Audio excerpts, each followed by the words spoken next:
Hicham Hassel, bonjour. Ravie de te retrouver pour cette discussion culturelle. Bonjour, c'est toujours un plaisir. C'est ma deuxième fois à la Nuit des philosophes qui se passe 2 jours. Oui. C'est étonnant. C'est ça, la nuit le jour. Donc, Nuit des philosophes, philosophons sur ce déconfinement de la culture ou ce confinement de la culture, justement. Toi, tu as été l'un des artistes qui a profité du confinement pour créer. Donc, est-ce que l'artiste prolifique, l'artiste boulimique que tu es, a bien vécu ce confinement, justement? Moi, je pense que ce qui était intéressant pour moi, c'est j'ai juste doublé de cadence, c'est tout. C'est-à-dire, avant, c'est vrai que entre la création et les choses autour qu'on fait, c'est-à-dire, on reste quand même aussi des hommes d'affaires, parce qu'il faut gérer sa carrière de manière cohérente, etc.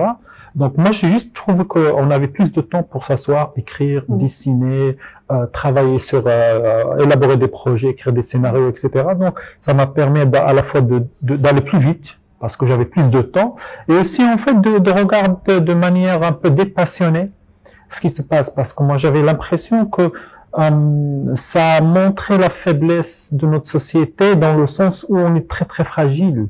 La peur est quelque chose de contagieux. L'anxiété, c'est quelque chose qui, même si on n'est pas forcément prédisposé, quand on voit 25 personnes être anxieuses, on est touché quelque part. Et moi, je trouvais intéressant de partir, parce que c'est ça ce que je fais toujours. Moi, tout ce qui m'arrive dans ma vie, de bien comme de mal, fait partie de ma création. C'est-à-dire, c'est un encre, je le transforme en encre, et du coup, ça sort de moi et ça devient une œuvre. Parce que c'est ça ce qui est intéressant en tout cas dans notre prisme de création. Et j'essaie de profiter de ce temps-là à la fois pour regarder, faire beaucoup de sport, et écrire énormément, lire aussi des livres que j'avais pas le temps de lire avant, Dante, des choses comme ça un peu ardues qui demandent beaucoup de temps pour pouvoir les gérer ou les digérer. Et je trouve ça, c'est une parenthèse désenchantée, malheureusement, mais en même temps, ça fait partie des choses assez extraordinaires qu'on peut vivre une fois tous les 100 ans, une fois tous les 200 ans. Je trouve toujours dommage que les gens soient toujours manque de vision, dans le sens où on est toujours face au quotidien, face à ce qui se passe maintenant tout de suite. Et du coup, nos réactions, c'est un peu comme face à Chauve TV, les gens réagissent avec leur nerf, pas avec leur intellect. Et parfois, ça use le nerf. Voilà. Je pense que à force d'être sur ces émotions, on passe vers l'hystérie, on est abattu, on passe par des phases de dépression, etc., etc. Et je trouve intéressant de dire, OK, c'est pas grave. En fait, s'il faut crever, crevons, il n'y a pas de souci. Pourquoi? C'est-à-dire avec tous les films de catastrophes qu'on se bouffe depuis des décennies, pourquoi, en fait, maintenant qu'on est dans un film catastrophe, ça devient moins drôle? C'est ça. Pour moi, ça a été ma réflexion. Et du coup, en fait, ça m'a permis, en fait, de vivre ça correctement, ni passionné, ni énervé. Et en même temps, ça m'a permis aussi d'aider, par exemple, ma mère, qui était un peu anxieuse, qui a eu peur, parce qu'en fait, le matraquage médiatique, l'intox, en fait, il n'y avait pas que le virus de Corona, il y avait les autres virus, le fake news, la paranoïa, la peur, il y avait beaucoup plus d'autres virus dont on va. Et c'est ça qui me perturbe un peu. On va sentir vraiment les effets et les side effects plus tard. C'est-à-dire là, on est en train d'essayer de traverser cette épreuve-là. On va sentir vraiment beaucoup d'autres choses. C'est-à-dire ce qu'on a planté là, on va le recueillir dans 2-3 ans. Et ça va pas être très joli. Bah justement, on parlera de plus tard. C'est ça. La suite, on parlera de plus tard tout à l'heure, mais c'est intéressant que tu parles de parenthèse. C'est une parenthèse, mais de plus en plus, on ne sait pas jusqu'à quand. On a ce grand point d'interrogation. Est-ce que toi, cette notion de liberté qui est chère à l'artistique, à l'art en général, tu es multi-artiste, tu as plusieurs cordes à ton arc, et puis cette notion d'humanisation, parce qu'il y a le côté humain qui en a pris un coup, justement, dont l'artiste a besoin. Cette distanciation est peut-être aux antipodes de la création artistique. Est-ce que toi, ça a été évident tout de suite que ça allait être une bonne chose, et comment ça a affecté ta créativité? J'ai pas dit que c'était une bonne chose, j'ai dit que c'est un événement extraordinaire et qu'à un moment donné, face à un événement extraordinaire, soit on creuse une tombe et sensibilisent, soit on dit ok, comment faire, comment dépasser ça, moralement, mentalement, physiquement, intellectuellement, etc. Moi, je trouve que c'est une épreuve pour tout le monde, pas que pour les artistes, pour tout le monde, et aussi c'est une rupture dans l'évolution. Pour moi, ce n'est qu'une accélération des process de digitalisation, de dématérialisation qui a été entamée depuis de décennies, je pense, à travers les réseaux sociaux, à travers. Maintenant, en fait, on a sauté 3-4 marches et parfois ça perturbe les gens parce que évidemment le contact humain est très important, mais qui a perdu le contact humain vraiment? C'est-à-dire, il faut pas se leurrer non plus. C'est-à-dire, il faut pas surdramatiser. Ok, je comprends que les salles de cinéma soient fermées, mais les films ne le sont pas. Je comprends que les spectacles soient un peu machin, mais les artistes, ils ont produit, etc., etc. C'est-à-dire, en fait, moi, je segmente un petit peu l'expérience créative et le télescopage avec le public. Le télescopage avec le public, depuis quelques années, on a accepté l'idée qu'on peut faire une chanson, il a balancé sur YouTube, il touche un large public, probablement beaucoup plus large que ce qu'on peut retrouver dans la réalité en allant, je sais pas, au boulevard ou à Casablanca ou je sais pas où. Mais maintenant, ça a été accéléré. Est-ce qu'on a besoin d'être nostalgique? Oui, parce que c'est intéressant. Mais être nostalgique, c'est être vintage. C'est-à-dire collectionner un vinyle. Voilà. C'est-à-dire, ça devient un geste d'esthète. Donc, et ça viendra après. Moi, j'ai pas envie de rentrer dans un débat je vais dire des choses qui vont pas plaire. Parce qu'à un moment donné, en fait, la culture, actuellement, et l'art recueille ce qu'il a planté. Et ils n'ont pas planté beaucoup de belles choses.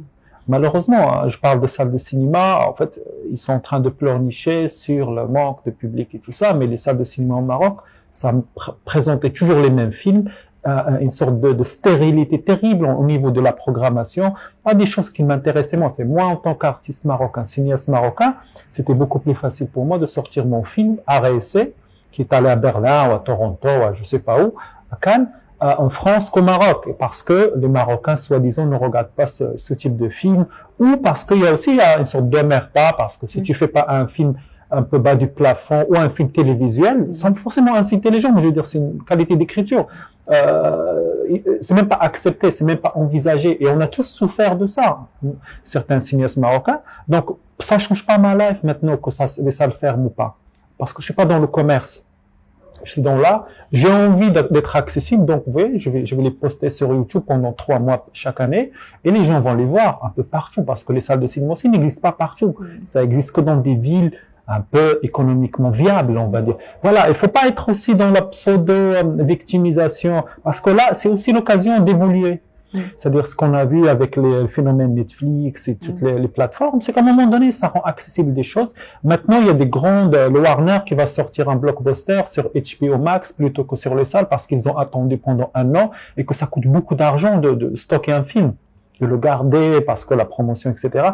Donc, à un moment donné, les paradigmes ont changé et qu'on ne peut plus vivre avec juste les codes d'avant. Être un rentier de la culture, quelqu'un qui a ouvert une salle de cinéma, et voilà, les gens viennent pour voir un film ou pour se bécoter.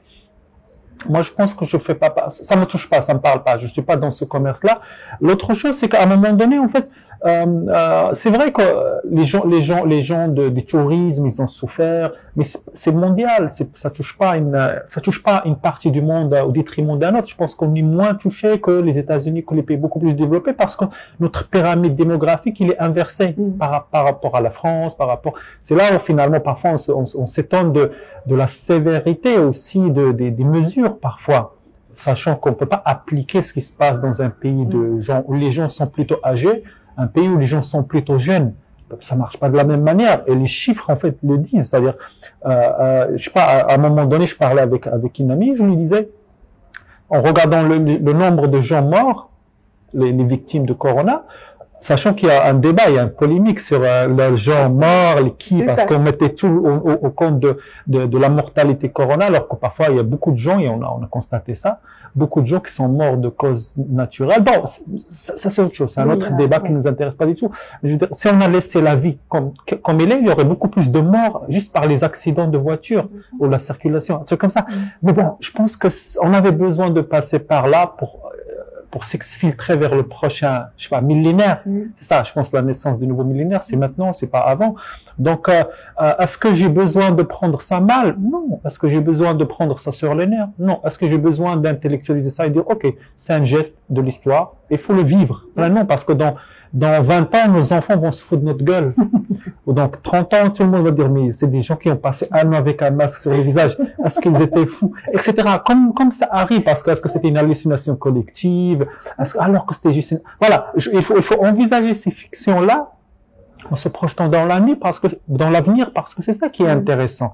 C'est l'ironie de l'histoire. C'est comment, finalement, en injectant des milliards et des milliards à faire des séries et des séries d'iPhone et de voitures, en fait, on est battu par une maladie qu'on connaissait depuis longtemps. Une forme de mutation d'une maladie que même les enfants, ça leur fait rien du tout.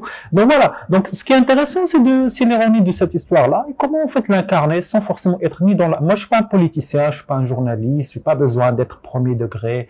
Pour moi, ce qui m'amuse, c'est quoi, là, moi, j'aime bien l'humour noir aussi, dans le sens où, finalement, OK, c'est vrai qu'il y a beaucoup de victimes, machin, mais bon, la guerre, elle a fait des victimes. Ouais. Il y a d'autres maladies, c'est-à-dire maintenant, quand on comprend qu'on soigne que cette maladie-là au détriment d'autres maladies. J'ai un ami qui m'a parlé de sa maman qui avait le cancer et c'est super galère de l'inclure dans un hôpital, d'accéder à un hôpital. Voilà, donc, on est dans une sorte d'hystérisation de la maladie qui opère parce que ça fait consommer parfois. C'est-à-dire, on revient à Zombie de Romero, on revient à ces films extraordinaires où les zombies reviennent toquer dans le supermarché parce que c'est le geste naturel, atavique. C'est de consommer, c'est de bouffer, c'est d'acheter des fringues, des choses comme ça. Donc voilà. Mais voilà. On est un peu à côté. En fait, moi, je trouve ça intéressant d'observer, d'avoir cette position que j'ai toujours, en fait, par rapport à la société marocaine. C'est-à-dire de reculer, d'avoir comme dirait Jean Manchette, c'est la position des tueurs couchés. C'est-à-dire là, on observe de loin parce que le phénomène est suffisamment extraordinaire. Il faut pas plaquer sa propre douleur, ses propres traumas là-dessus, quoi. Bah, justement, c'est marrant parce que on sent que tu as déjà scénarisé, que tu as déjà écrit dans ta tête par rapport à tout ce qui se passe, etc. Dans tes films, tu avais parlé déjà de The End ou Jahiliya. C'est des choses comme ça, assez surréalistes ou assez absurdes qu'il y a dans ton cinéma beaucoup, que je sens que peut-être cette période-là, parce que tu devais passer à autre chose, tu avais parlé de ça après ton dernier film, que tu voulais faire quelque chose de nouveau. Mais est-ce que cette période-là, justement, ne nourrit pas ce côté, justement, absurde et surréaliste de ton cinéma? Et est-ce que tu as déjà, ce que tu as créé pendant le confinement, certes, et tu as fait des films pendant le confinement avec ton téléphone, etc. Mais est-ce que cette période ne nourrit pas justement cette absurdité, ce côté absurde, ce côté surréaliste? Moi, je pense que l'absurde, c'est une manière de dealer avec quelque chose qui nous dépasse, c'est tout. C'est pas plus compliqué que ça. C'est-à-dire, a posteriori, tout est facile. Mais pendant la bagarre, c'est là où il faut témoigner d'une certaine force de caractère, d'une lucidité, d'une sobriété, parfois. Donc, pour moi, il faut être fort dans le sens où, pas pour soi, parce que être fort pour soi, c'est facile, parce qu'on est suffisamment arrogant ou égoïste pour l'être, mais pour les autres. Moi, je parle de ma famille, mes enfants, etc. Pour moi, c'est très important d'être à un moment où il faut tenir la position. Parce qu'on est dans une guerre qui n'a pas d'ennemis visibles, etc. Mais c'est une guerre de fragilisation de la population. C'est-à-dire, déjà, on va revenir à la culture. On a compris, en fait, que, à force d'acculturer la population, la seule manière de leur faire comprendre le poids de la maladie, c'est de les effrayer. C'est dommage en fait d'arriver à ça, c'est-à-dire d'arriver en fait à terroriser une population pour qu'ils réagissent de la bonne manière, de manière pavlovienne. Voilà, Pavlov, c'était une expérience sur un chien, et pavlovienne, c'est un peu ça, c'est-à-dire traiter les gens, pas forcément en les incluant dans l'équation intellectuelle de comment gérer ça comme un groupe, la maladie. Du coup, ça donne toujours des choses très bizarres, c'est des gens qui deviennent hyperchondriaques, ceux qui sont terrorisés, ceux qui se sont enfermés pendant 3 mois, ceux qui n'y croient pas parce que pour eux, forcément, il y a une théorie du complot, tout ça. C'est toujours amusant, ces scénarios-là. Mais voilà, donc on revient finalement à force de ne pas donner du lest, de ne pas croire finalement en notre intellect. Nous, en tant que nation, je parle des institutions par rapport aux nations. La bonne école, la bonne éducation, l'accès à une culture beaucoup plus, de manière beaucoup moins. Donc, c'était intéressant de voir ça, de voir en fait comment finalement la société réagit à ça. C'était intéressant pour moi de voir que au moment de la fermeture des mosquées, c'était moins compliqué. C'est pas, j'avais l'impression que la fermeture des mosquées, qui est un geste laïque intéressant, hein, c'est-à-dire probablement il faut rebondir là-dessus pour aller vers autre chose, sortir un peu de la démagogie, sortir un peu de choses qui nous tirent vers le bas. C'est pas la religion, c'est sa pratique. La religion, il est ce qu'elle est. Moi, je respecte la question de la foi par chacun, mais à un moment donné, c'est utilisé comme une arme, c'est utilisé comme un point mort, c'est utilisé comme une machination pour jouer sur le cerveau des moins forts. Je m'attendais à beaucoup plus de résistance. Il y avait un peu, pas beaucoup, mais je trouve intéressant comment c'est une manière d'évoluer en fait. C'était quand on ferme les mosquées. Ma mère, elle m'en a parlé. Pour elle, c'était la fin du monde et c'est impossible. Comment faire ça? Et moi, je trouvais, je dis ok, mais tu sais, ça a marché pendant des siècles, mais maintenant on peut plus le faire. Comment faire autrement? Comment gérer autrement sa foi? Comment revenir finalement à la question presque du sophisme par rapport à la religion? Après, en fait, c'est juste un débat comme ça. C'est des petites évolutions qui sont intéressantes parce que à partir du moment où on rompt avec quelque chose, c'est toujours difficile de revenir. Et je trouve que parce qu'on revient, on fait marche arrière. Le monde arabe, il a beaucoup plus tendance à faire marche arrière qu'avancer vers l'avant, parce que l'avenir l'effraie. Après les printemps arabes, on a plus fait marche arrière qu'avancer. Mais je pense que pour moi, c'est un élan. C'est une manière de prendre un élan. Tout le monde parle de déception post-printemps arabe et tout ça. Moi, je pense que c'est juste l'élan pour passer vers autre chose. Il y a pas, en fait, c'est pas une sorte d'autoroute où il faut marcher, c'est des trous et des crevasses et des fondières et il faut sauter. Donc, il faut de l'élan. Moi, je suis un sportif, donc je connais très bien. Donc voilà, pour moi, c'est une manière de reculer pour sauter nous tous. Parce que finalement, ceux qui font la révolution, ceux qui font bouger les choses, c'est une minorité, comme toujours. Le siècle des Lumières, ceux qui font la révolution, c'est 3-4 personnes. Et avec une sorte de gens autour d'eux, de marée de gens autour d'eux, et la dernière personne ne comprend pas forcément de quoi il s'agit. Hein. Donc, je trouvais intéressant. Ça fait partie des gestes, en fait, qui implicitement font évoluer notre société. Maintenant, il y a beaucoup de choses qu'on regarde avec beaucoup de, pas dédain, mais je veux dire une sorte de mélange de dédain, de mépris, c'est-à-dire l'approche, c'est-à-dire là, il y a tout un délire sur, je suis contacté par plein de jeunes qui me demandent de poster, enfin de reposter ou je sais pas quoi, le truc voter, parce que maintenant c'est tendance depuis les élections américaines et tout ça. Mais pour moi, c'est déjà trop tard en fait. Pas trop tard parce que la pratique de la politique comme on la connaît, on la connaissait pendant si longtemps. Ne sert à rien en fait. On peut plus la pratiquer avec les mêmes dinosaures, les mêmes règles, la même rigidité, le même manque de vision, le même manque de projection par rapport aux besoins premier degré du citoyen. C'est en là où Trump il a apporté un truc intéressant. C'est-à-dire on peut lui reprocher tout ce qu'on veut en étant un personnage démoniaque et tout ça, mais il a enlevé le vernis d'anoblissement de la politique pour dire finalement c'est juste un métier et chacun peut le pratiquer comme il veut. Et la plupart des gens qui font ça sont un peu zinzin, sont un peu sur leur ego, sont un peu dans des décisions stupides.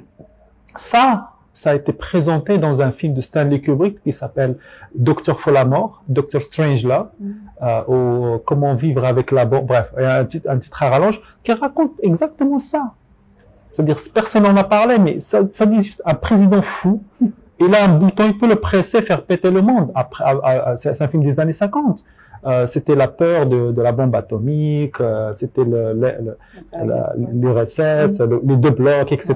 Donc c'était un autre monde dichotomique où c'était facile d'expliquer ça. Actuellement, c'est très compliqué parce que la politique est devenue qu'une sorte de soft skill pour faire de l'argent, pour faire de l'économique. Il faut questionner aussi le geste de voter, pour quelle raison, parce qu'il y a que du matraquage, et derrière, l'intelligence de nos institutions, c'est que quand ils veulent écouler un budget, ils construisent 2 fois le même trottoir 2 fois en un an, parce que c'est une manière de gérer un budget. Au lieu de dire, ok, on va refaire le trottoir cette année, mais construire autre chose à côté, parce que bon, c'est jamais. Voilà. Donc, je pense qu'il faut questionner ça et on peut plus se contenter de si peu. Ouais. C'est ça qui est intéressant. Si peu. C'est-à-dire, je parle de construire un trottoir. Je ne vais même pas parler de culture. La culture, ça reste toujours le parent pauvre parce que ça a été pendant très très longtemps. Et je l'ai raconté dans Épingle là-bas. C'est quelque chose qui effraie, en fait. Quelqu'un capable de décortiquer, de comprendre, d'analyser et de donner de manière plate. Parce que c'est sympa d'avoir Chouf TV pour dire Allah, Madamaka, et nanana, et d'être dans cette approche ultra émotionnelle, donc personne n'écoute. Mais c'est beaucoup plus intéressant d'avoir quelqu'un qui mathématiquement, de manière clinique, décortique, comprend et essaie d'analyser et donner des solutions pour la société. Moi, en tout cas, mon approche, ça a toujours été d'être un peu froid par rapport à la société, d'avoir une distance, parce que j'ai pas envie d'être impliqué émotionnellement, j'ai envie d'être là. Parce que l'écriture de scénario, quand je fais mes films, c'est un travail un peu d'ingénieur, c'est de l'ingénierie. Pour moi, l'écriture, c'est de l'ingénierie. Quand je dis signe, c'est de l'émotionnel, mais l'écriture, c'est de l'ingénierie. Ça veut dire quel personnage, quelle situation, quel impact, combien ça dure, qui rentre, qui sort, etc. C'est écrit comme une équation mathématique, et d'ailleurs, ça se voit. C'est pourquoi les gens, c'est beaucoup plus facile quand on parle directement aux gens, quand on fait de la radio. C'est de deux personnes qui parlent, c'est facile et tout ça. Donc pour moi, c'est une époque extraordinaire. Donc le mot extraordinaire ne veut pas dire bon ou mauvais, c'est les deux en même temps. Ouais. C'est quelque chose qui nous dépasse. Et parce que ça nous dépasse, on doit aussi se dépasser pour le dépasser. C'est tout, je pense, en tant que personne, en tant qu'institution, et aussi en tant que créature capable de rêver, de se projeter, de ne pas avoir que peur, en fait. Ouais, tu l'as dit, et tu l'as bien dit, la question du questionnement, il y a eu ces derniers mois, beaucoup de questions existentielles. Donc, on les a vues sur la toile, à un niveau personnel, à un niveau plus à l'échelle du pays, etc. Il y a des choses qui se passaient. On a l'impression que les gens se sont arrêtés et ont regardé le monde, et il y a des choses assez absurdes qui se passent dans le monde qu'on ne voyait pas forcément parce que on courait, on était après l'argent, l'ambition, etc. Mais on ne voyait pas. Donc plein de choses se sont passées dans ce confinement. Les crises identitaires, le racisme, la culture aussi. On a parlé d'essentiel, de non essentiel dans des pays comme la France par exemple, où la culture est censée être essentielle, mais cette question s'est posée, c'est-à-dire qu'on s'est dit, il n'y a pas que dans notre pays où peut-être la culture est le parent pauvre, oui, mais à une autre échelle. Vous savez pourquoi? Parce qu'on rentre dans une époque de fascisme. C'est ça. Il faut l'appeler comme ça, c'est un fascisme qui s'installe. Est-ce que c'est l'État policier? Est-ce que ça prend une autre forme? L'État policier passe par l'économique maintenant, c'est Amazon qui décide de livrer ou pas livrer, et on est embêté. Chaque fascisme se traduit par des choses très simples. Les nazis, ils ont brûlé les livres, les autodafés. Quand quelque chose gêne, on le barre. Avant, on les brûlait parce que c'était facile et qu'on avait un peu froid. Maintenant, on fermait les librairies en France. Au Maroc, on n'a pas des masses. Et ceux qui sont là, la plupart, ils ne font pas bien leur job. Donc, après, ils vont se plaindre. C'est des vendeurs de papier. C'est-à-dire, c'est là où pour moi, il faut arriver aussi à être super précis dans les définitions. Quelqu'un qui travaille dans le cinéma, il faut définir ce que ça veut dire. Est-ce que c'est un créateur? Est-ce que c'est un prestataire? Est-ce que c'est un rentier qui a une salle de cinéma et les gens viennent louer? Parce que ça s'appelait comme ça, louer des chaises au début du cinéma. Et les frères Lumière avaient dit que ça n'avait pas d'avenir économique. Donc, pour moi, je pense là, on est mis face à nos propres contradictions institutionnelles. Un pays comme la France, c'est quoi? La France et le Maroc, il y a une sorte d'effet miroir. C'est qu'en fait, on alloue beaucoup d'argent pour la culture parce que, d'une certaine manière, on se dit douane. On se donne l'impression d'avoir fait son job correctement, pas correctement. Parfois, on n'est pas questionné là-dessus. Beaucoup de choses qui sont dysfonctionnelles viennent de là. C'est là où un pays comme les États-Unis a été, à travers Netflix, Amazon, ils ont eu de l'avance parce que naturellement, organiquement, avec tous les problèmes qu'ils ont, ils sont dans un avenir. Il ne s'agit pas là de faire l'apologie de ça. Ils ne se sont pas posé la question est-ce que c'est bien ou c'est mal d'avoir Netflix à la place des cinémas. C'est pas ça. L'équation est différente. Ils ne sont pas là en train de dire oui, défendons quelque chose qui est derrière nous. Non, défendons l'avenir. L'avenir, c'est qui? C'est nos enfants, c'est nous, c'est nos vieux, etc. C'est les nouvelles méthodologies de travail. Moi, ça me rappelle, et c'est là où, en fait, ça me rappelle même une histoire personnelle. C'est-à-dire, en 2006, on a fait un film qui s'appelle La Film Industrie. On a commencé à faire des films des courts-métrages et des films en numérique. À l'époque, c'était encore des bandes magnétiques, HD, etc. Et tout le cinéma marocain s'est retourné contre nous. Mais vraiment, c'était très, très, très violent. En 2005-2006, c'était hyper violent parce que pour la plupart, ils sont toujours là, vivants, en train de dire que faire un film en HD, c'est pas du cinéma.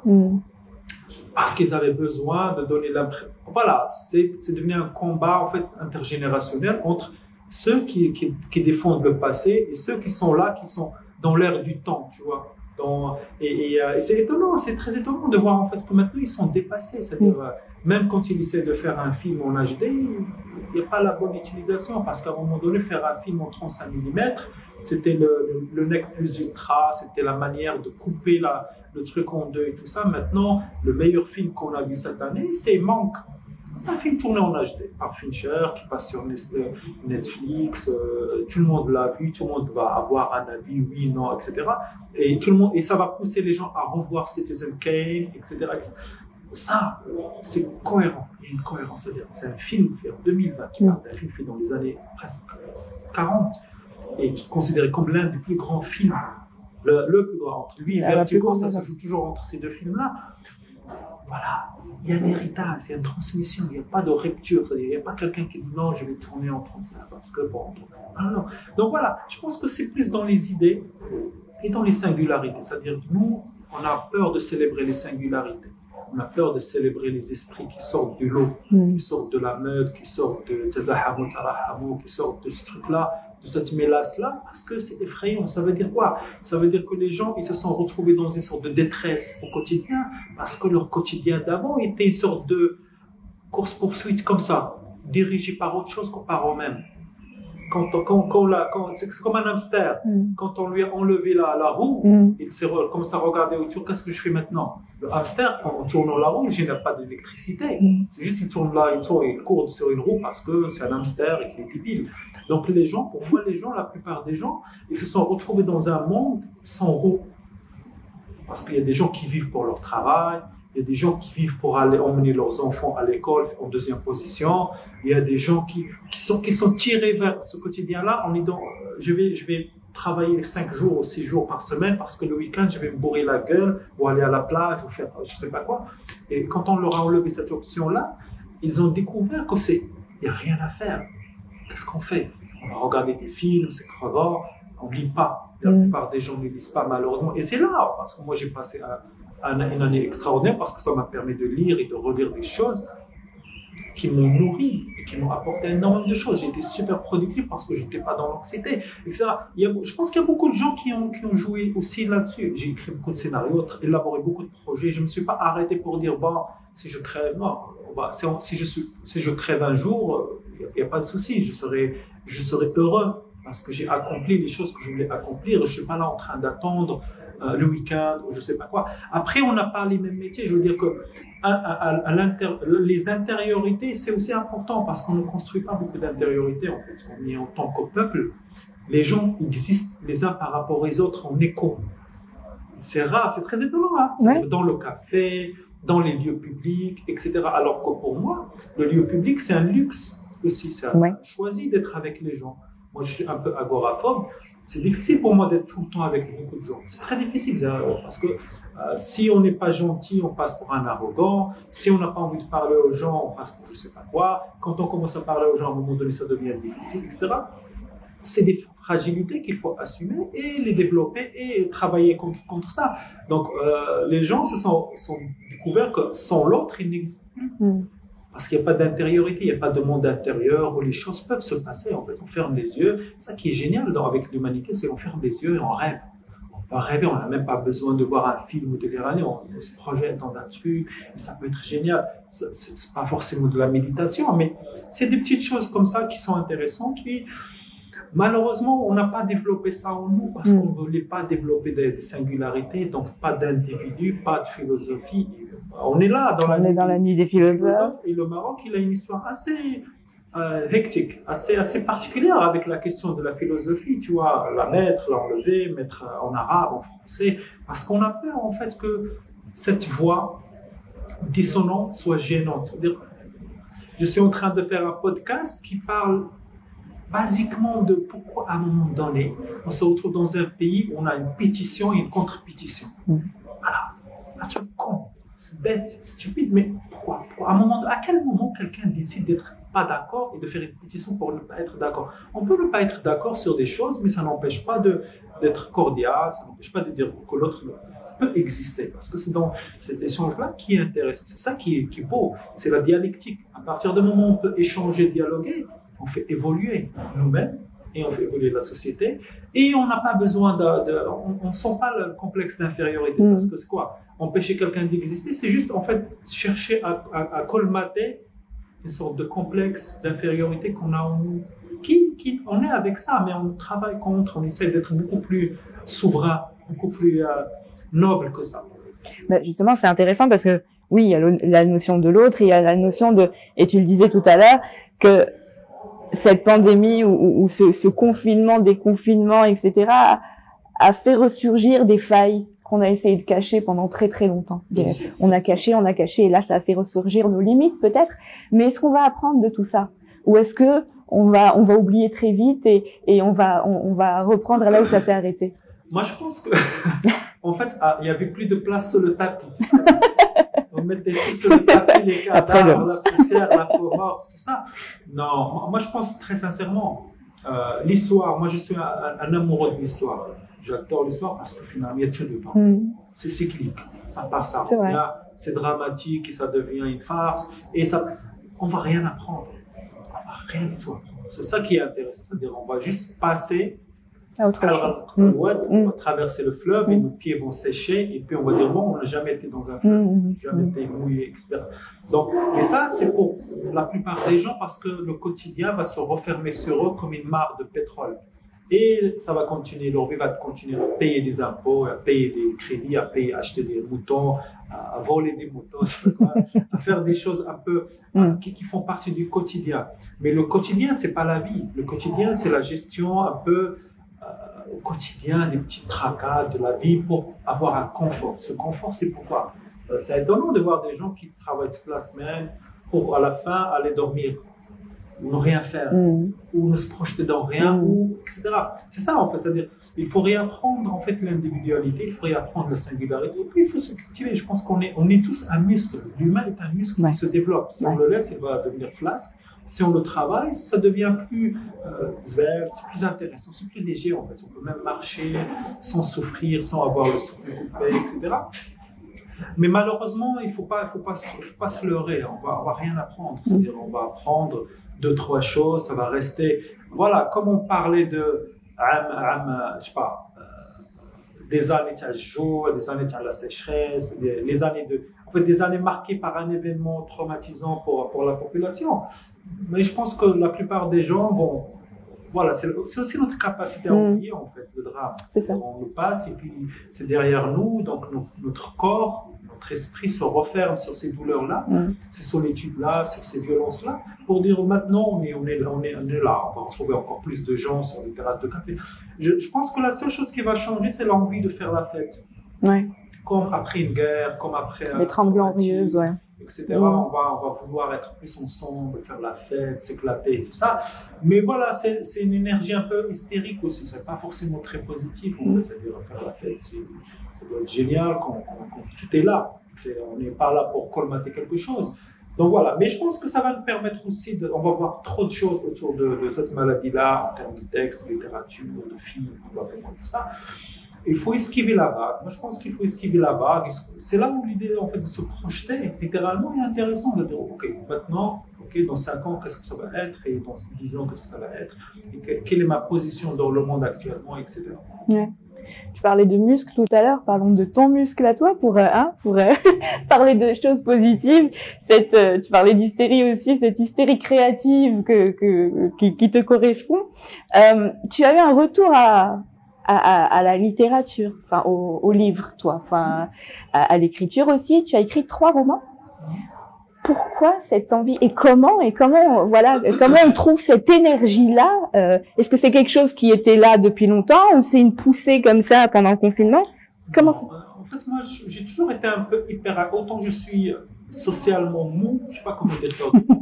C'est vrai que tu as toujours été zen, etc. hyper actif. Autant je suis hyper actif créativement, c'est-à-dire j'ai fait 6 films en 6 ans, long métrage, plus plein de choses. Et là, en fait, pour moi, quand j'ai terminé le Jérémia, qui est mon 6e long métrage, je me suis posé beaucoup de questions sur moi par rapport au cinéma. C'est quoi ce besoin de faire des films? Parce qu'actuellement, c'est simple. Il y a des caméras partout. Téléphone, caméras de surveillance, etc. C'est quoi l'intérêt de faire des nouvelles images en fait? Pourquoi? Pour raconter quoi? Pour dire quoi? Avec aussi les nouveaux modes de consommation, c'est-à-dire les gens qui font du binge-watching et tout ça. Comment on travaille avec ça? Les gens qui filment avec la caméra, pas comme ça, mais plus droite, pour Instagram. Donc j'avais besoin presque de 2 ans de travail sur moi, d'abord pour dire, ok, est-ce que ça m'intéresse encore de faire des films? Parce que c'est très important, c'est une question qui a été fondateur depuis 2 ans pour moi. Est-ce que j'ai besoin de faire des films encore? Pour quelle raison? Est-ce que j'ai pas perdu en fait l'enfant qui est en moi, qui a cette fascination très très enfantine? Parce que le cinéma, c'est un travail de jeune homme, vraiment. Maintenant, je suis plus un jeune homme, je suis en train de rentrer dans... J'ai 43 ans, j'ai plus le côté enfant quand j'ai commencé à 16 ans à écrire et tout ça, je l'ai gardé. Mais mon âge biologique est autre chose. C'était intéressant de se poser simplement la question de ok, je peux faire un film tous les ans, pas de souci, comme on dit à la vie, mais est-ce que c'est intéressant? Pourquoi je vais le faire? Quelles raisons, etc. Donc j'avais besoin de me poser toutes ces questions-là en étant moi et moi-même dans une totale honnêteté, parce que les réponses ne sont pas forcément simples ni tendres aussi, parce que c'est important aussi d'être face à soi. Et en fait, parallèlement à ça, en fait, j'ai commencé à travailler sur des romans que j'avais planifiés, parce que c'était pas moi, quelqu'un qui planifie énormément. Donc j'ai écrit un roman qui est sorti cette année qui s'appelle Bobblehead, qui est un roman assez large, assez starbé sur quelqu'un qui perd son âme. C'est intéressant, la question de perdre son âme dans des sociétés où ça ne veut rien dire, dématérialisé. J'ai écrit une pièce de théâtre, j'ai écrit un livre sur un roman sur 2 anges qui communiquent entre eux, qui est un dialogue. Donc pour moi, la question de la forme aussi fondatrice. Donc chaque livre correspond à un style, à une approche, à une histoire qui me passionne.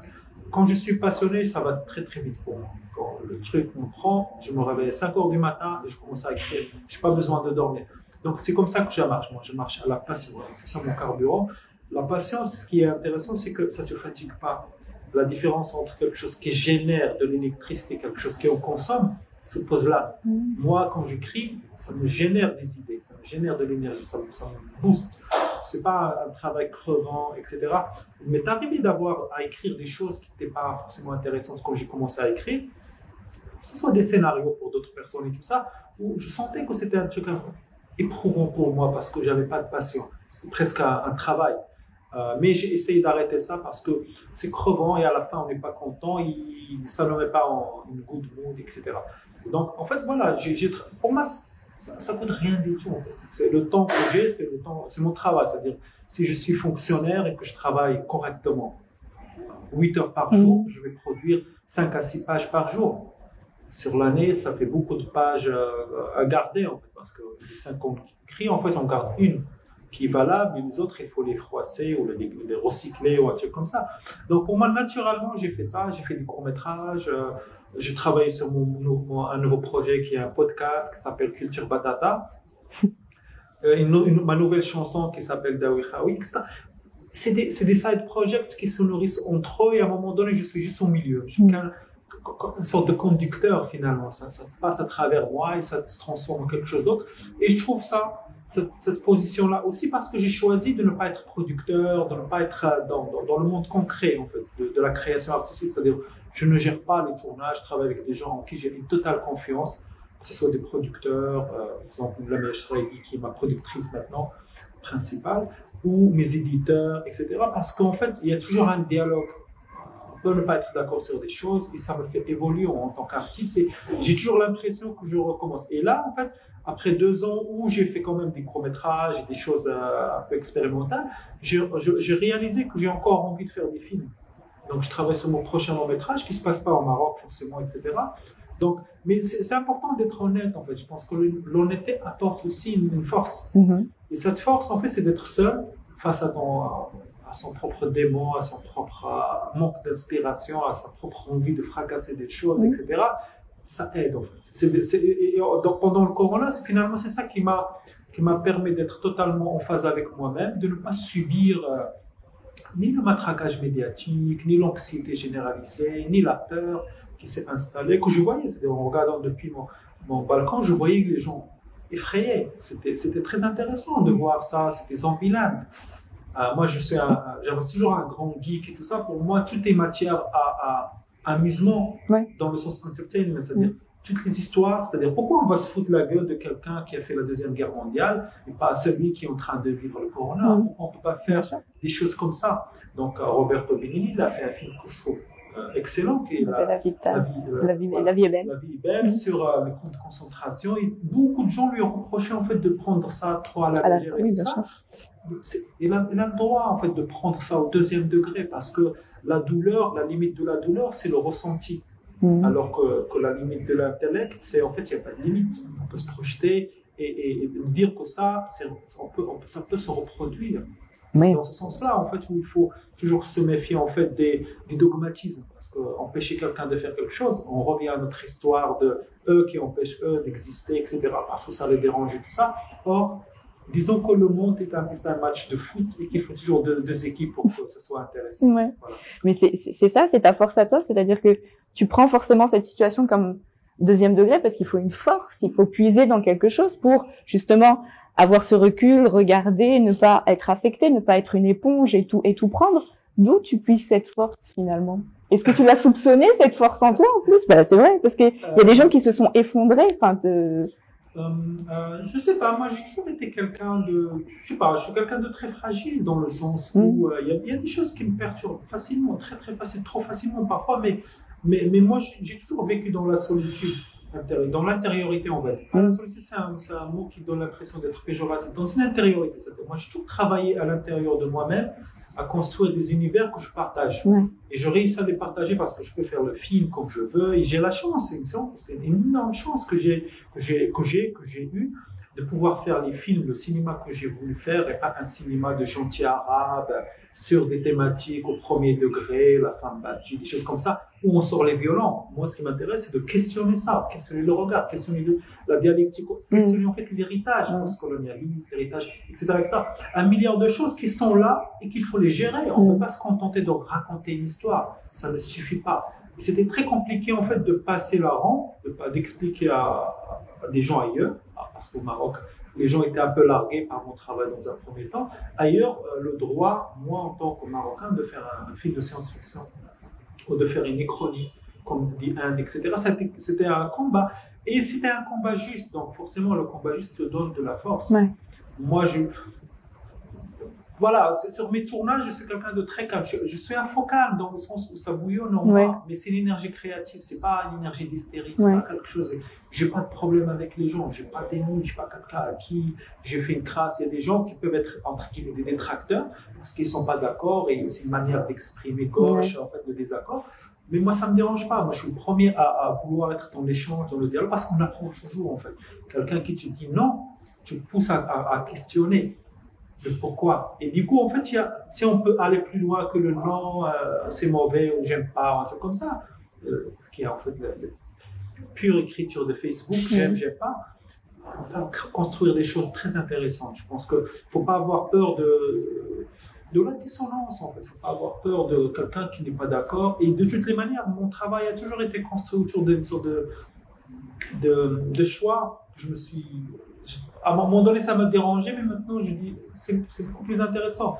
Et il y a des œuvres qui sont là pour rassembler les gens, il y a des œuvres qui sont là pour diviser les gens. Moi, je fais partie de la deuxième catégorie, dans le sens où ça m'intéresse quand les gens commencent à s'engueuler entre eux sur c'est bon, c'est pas bon, c'est bon, mauvais, c'est pas mauvais, machin, tout ça, parce que c'est dialogue. En fait. Une œuvre existe organiquement parce qu'il est regardé ou apprécié ou lu.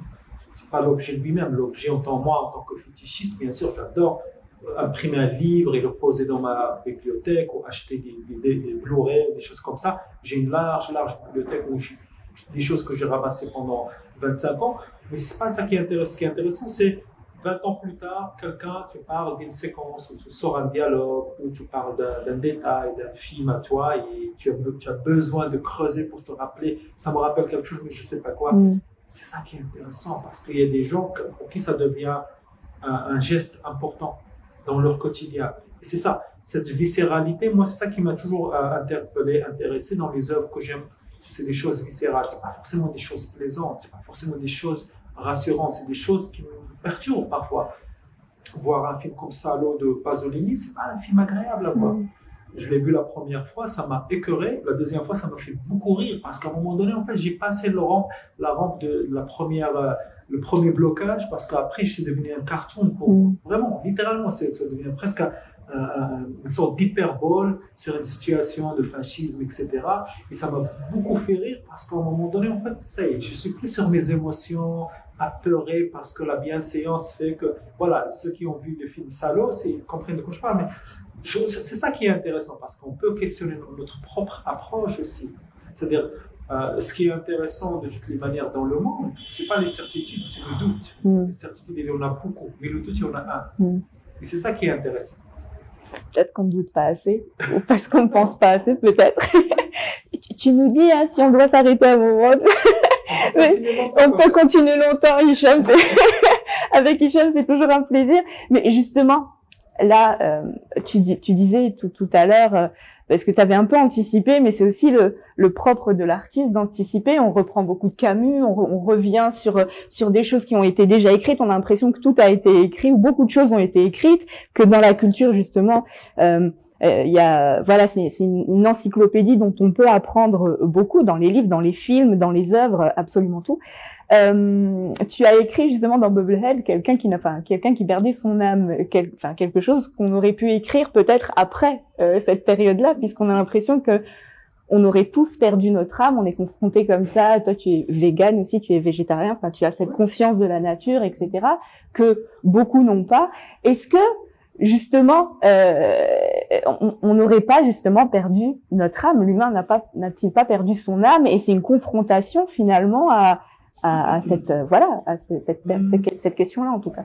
Oui, mais ça revient finalement au pacte faustien, c'est-à-dire qu'est-ce qu'on est prêt à abandonner pour exister plus.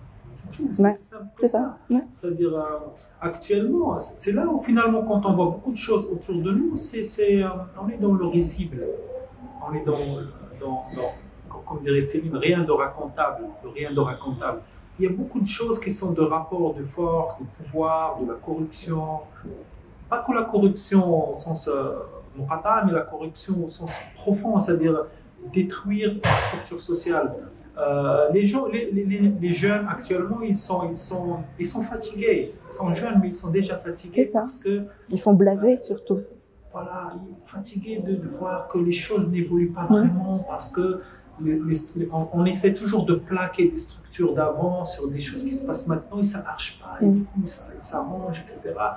On est en train d'entrer dans une phase de...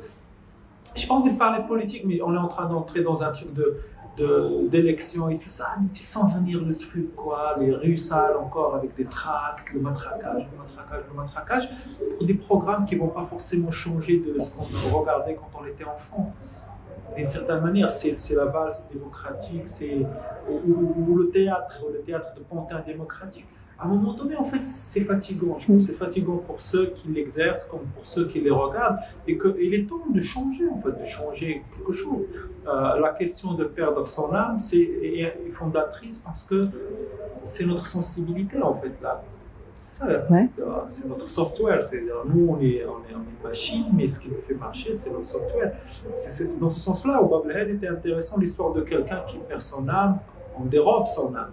Et qu'il doit aller chez les flics pour déclarer. Et puis, il plonge dans un monde fantasmagorique de plus en plus bizarre, de plus en plus...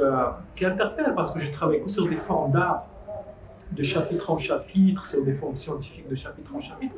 Je trouvais intéressant de ramener ça à quelque chose de complètement fou, mais finalement trivial. C'est-à-dire quelqu'un qui cherche sa place dans le monde. C'est comme avoir une carte nationale ou avoir une identité. On est dans une époque de troubles identitaires. Chacun essaie de te dire, nous, c'est ça. et on revient à ça. Et nous, c'est des berbères d'abord, ou des arabes d'abord, ou des musulmans d'abord, ou ceci ou cela. Moi, je ne parle pas français, je ne parle pas anglais. Donc, c'est très adolescent finalement, cette époque-là, alors on sait qu'après les années 80, 70, on est allé plus loin. C'est très adolescent. Un ado, c'est quelqu'un qui va dire « moi, je n'écoute que du rap. Je n'écouterai jamais autre chose. » Il va fermer les oreilles comme Dumbo pour ne pas écouter quelque chose qui ne correspond pas à ce critère de vie. Mais en fait, un adolescent, ça mûrit et il découvre en fait Rai, c'est pas mal aussi. Cheikh Harimiti, c'est pas mal. Hamdawi, des choses comme ça. Zahra al-Fassi et tout ça. Et du coup, ils se sentent moins seuls parce qu'au finalement, pourquoi choisir? Pourquoi choisir? Tout ça, c'est à nous. Tout ce qui se passe dans le monde en termes d'art, de culture, de musique, ça appartient à l'humanité, ça n'appartient pas à un territoire. La territorialisation de l'art, c'est une question politique qui avait un sens à un moment donné parce qu'il y avait deux blocs, Est-Ouest, que c'était en conflit, que c'était un truc un peu idiot de bac à sable, finalement, parce que c'était pas très mature non plus, hein, quand on relit l'histoire du XXe siècle. Mais je trouve que maintenant, il faut juste être dans le monde, être un citoyen du monde. Pour être un citoyen du monde, il faut s'upgrader, il faut devenir un citoyen. Ça appelle aussi un devoir de civisme, ça appelle aussi une responsabilisation, ça appelle aussi en fait une volonté d'avoir une vraie âme. Une vraie âme, ça veut dire être d'accord avec soi et décider des choses qu'on est et qu'on n'est pas, et qu'on n'est pas là pour servir un dialogue, un discours démagogique, parce que c'est ça aussi qui nous tue, c'est la démagogie ambiante. C'est-à-dire, j'ai l'impression que c'est comme s'il y avait une marée basse, et qu'on voit que de la démagogie, que des blocs. C'est comme les rochers, quand je vais courir à côté de la mosquée, les rochers, quand il y a la marée basse, il y a énormément de blocs, c'est ça la démagogie, c'est très très laid, c'est pas très beau. C'est vrai. Et justement, pour finir, sur une note positive ou l'après, ce monde d'après. Mais on a tout dit on a dit que des choses positives parce que la culture c'est positif justement. Mais positive, c'est entre guillemets. Justement ce côté numérique dont on a parlé au début, cette digitalisation, on a parlé, enfin tout se fait au niveau digital, numérique. Là on est en distanciation, hein, on fait bien attention, mais on aurait pu faire cet échange sur Zoom, c'est ce qui était prévu, Les festivals se font de façon digitale aujourd'hui et numérique. Toi, t'es quelqu'un du festival justement et pas justement du mainstream ou du commercial, mais tout a été touché. C'est-à-dire que est-ce qu'aujourd'hui on est prêt à cette digitalisation? Est-ce que ça peut remplacer cette magie du live finalement, dans tout, dans la musique, dans le cinéma, Non, mais je pense que le contact humain, c'est notre vraie richesse en fait. C'est le vrai contact, c'est le feeling. Voir quelqu'un, c'est pas forcément que lui parler, c'est sentir, c'est juste être là, on se regarde, j'ai aimé, j'ai pas aimé, j'ai senti un truc bizarre, pourquoi. Sur Zoom, tu vois pas ça, on est face à un écran, on a l'impression de regarder un vieux film des années 70 quand il parlait de science-fiction. Mais ce sera toujours le cas, ça ne va jamais enlever. Je pense que, comme toutes les révolutions industrielles, passe toujours par une rupture dans la timeline. C'est tout. Au Corona, c'était l'occasion de dire bon, on va accélérer la cadence et on passe à autre chose. Ce n'est pas l'idée de choisir ça au détriment de ça. On a les deux. Et de toute façon, ça s'appliquait parce que moi, je me rappelle, j'ai fait plein de masterclass à travers Skype, des choses comme ça, parce que je ne pouvais pas me déplacer, j'étais en tournage là. Donc là, c'est juste, ça a été un peu généralisé parce que tout le monde a été confiné. Mais en revenant, en fait, bien sûr, on va garder ça et garder le contact humain. Pour moi, c'est comme la différence, je sais pas, c'est comme quand il y avait la musique enregistrée, tout le monde a dit « Ah, c'est la mort de la musique live ». Quand il y avait la télé, c'est la mort du cinéma. En fait, alors qu'il n'y a pas, on peut vivre avec les deux. Bien sûr. C'est là où je dis pourquoi choisir. C'est-à-dire, si on peut se déplacer, parce que c'est toujours agréable de voyager, de voir du monde, de toucher, de danser, de faire plein d'activités en fait, qui demandent une présence physique, quand on ne peut pas, c'est un palliatif. C'est juste un palliatif, c'est-à-dire je peux être dans deux endroits, c'est le principe d'ubiquité en fait, c'est-à-dire il y a une divinisation de tout le monde. En fait, c'est aussi intéressant, c'est l'époque intéressante parce qu'on revient beaucoup à des termes théologiques, c'est-à-dire sur Internet, tu as des gens avec des followers, c'est comme des gourous avec des disciples, et on peut être dans 2-3 endroits en même temps en parlant sur Zoom et tout ça. C'est intéressant à propos. Dans Bubblehead, j'ai beaucoup travaillé sur cette idée-là.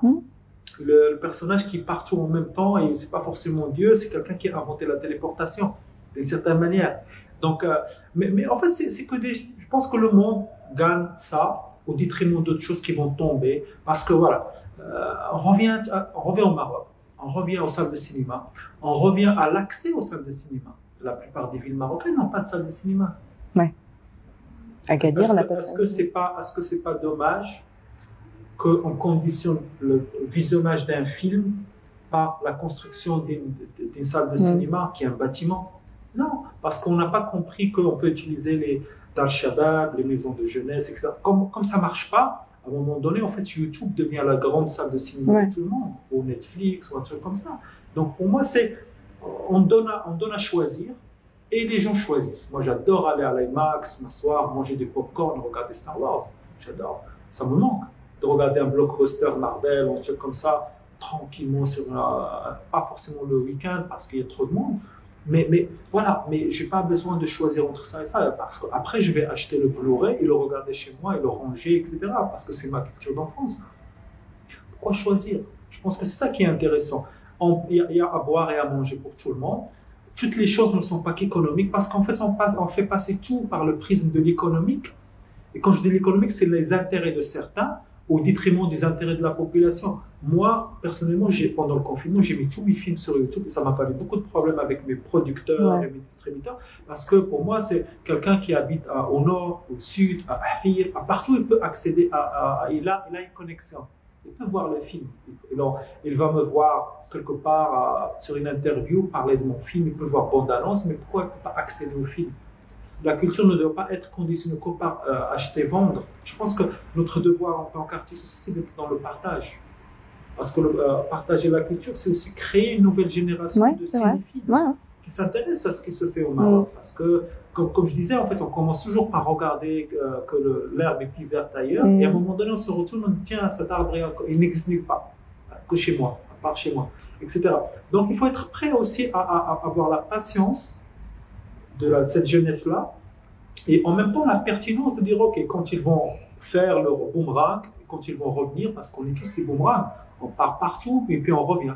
Moi, je pars partout, et puis je reviens à Casa, parce que j'arrive pas à vivre ailleurs, etc. Et c'est intéressant de construire ça, c'est très humain, c'est très simple, c'est pas très compliqué, c'est-à-dire, il faut pas avoir peur de présenter tout, d'être à poil, de se présenter tel qu'on est. Ça, c'est un slogan de McDonald's, mais comme as you are, tu vois. C'est aussi Nirvana. Mais c'est intéressant, je veux dire, de considérer tout sous un prisme humain, pas société, parce que quand on parle de société, en fait, on se retrouve dans la société civile, dans des conflits, dans des intérêts. Tout devient intérêt à partir du moment où on a trois personnes qui font quelque chose. À partir du moment où on s'adresse qu'à des individus, c'est pourquoi moi je refuse d'être dans des groupements. Parce qu'à un moment donné, quelque part, le groupement, c'est un consensus, un compromis. Et nos idées doivent être un peu tronquées pour que ça fit, que ça marche avec d'autres idées, même si on n'est pas d'accord. Je préfère ne pas prendre parti pris d'être un individualiste qui assume, mais qui est aussi un humaniste. Parce que l'humanité, c'est quoi? On se parle. On dit des choses honnêtes, sincères. On peut ne pas être d'accord, mais c'est pas grave, c'est ça. Le dialogue commence parce qu'on n'est pas en désaccord. C'est ça qui est beau. C'est vrai, c'est beau. Merci à l'humaniste que tu es. En tout cas, merci Cham Lasri pour ce beau moment. Merci à l'Institut français. Merci à la Nuit des philosophes d'avoir fait exister justement cette édition malgré les conditions actuelles, de continuer à faire exister la philo, justement, la réflexion, la culture. Et puis à l'année prochaine, j'espère, pour une édition très physique. Merci. Merci.